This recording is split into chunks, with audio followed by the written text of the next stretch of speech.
Alright, let's walk you through this like a smooth drive down the field.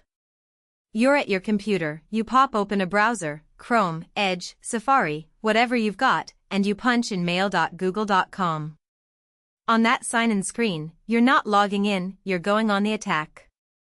You click Create Account, choose For My Personal Use, and boom, the sign-up form is on your screen. Now you're filling in the basics, first name, last name, and then the big decision, your username. This is your new email address, your digital jersey name, something like your name at gmail.com. Time to lock it down with a strong password, letters, numbers, symbols, typed twice so Google knows you mean business. Next play, Google asks for a phone number and maybe a backup email. This is your safety net if you forget that new password. You drop in your birthday, pick a gender option, and you're moving the chains.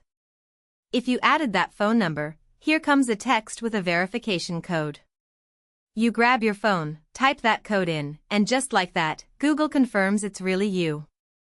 You scroll through the terms of service, hit I agree, and you're in the end zone, your brand new inbox.